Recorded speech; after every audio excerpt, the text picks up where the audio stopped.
The first chapter of the book of Exodus, Israel's growth and bondage.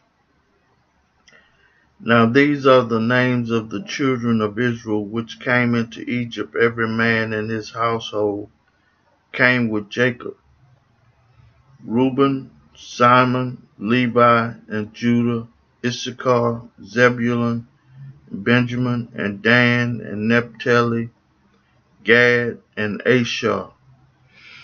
And all the souls that came out of the loins of Jacob were 70 souls, for Joseph was in Egypt already, and Joseph died, and all his brethren, and all that generation.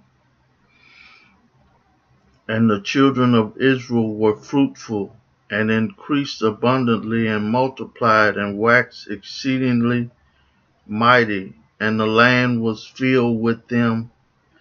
Now there arose up a new king over Egypt, which knew not Joseph, and he said unto his people, Behold, the people of the children of Israel are more and mightier than we.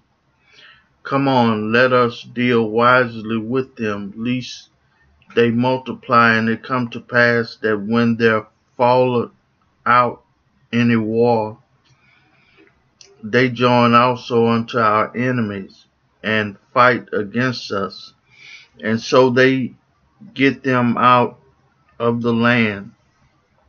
Therefore they did set over them taskmasters to afflict them with their burdens. And they built for Pharaoh treasure cities, Pithims and Ramses. But the more they afflicted them, the more they multiplied and grew, and they were grieved because of the children of Israel. And the Egyptians made the children of Israel to serve with rigor, and they made their lives bitter with hard bondage. In mortar and in bricks and in all manner of service in the field, all their service wherein they made them serve was with rigor. And the king of Egypt spake to the Hebrew midwives, of which the name of the one was Shiphrah, and the name of the other Puah. And he said, When ye do the office of a midwife to the Hebrew women, and see them upon the stools, if it be a son, then ye shall kill him. But if it be a daughter, then she shall live.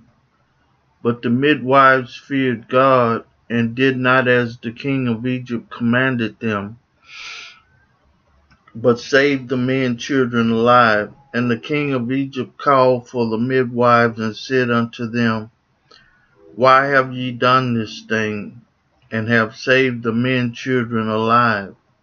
And the midwives said unto Pharaoh, Because the Hebrew women are not as the Egyptian women, for they are lively, and are delivered ere the midwives come in unto them.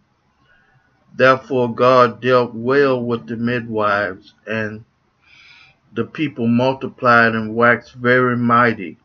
And it came to pass, because the midwives feared God, that he made them houses. And Pharaoh charged all his people, saying,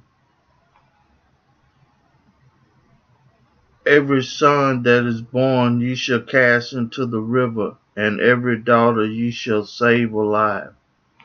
I read for you the first chapter of the book of Exodus.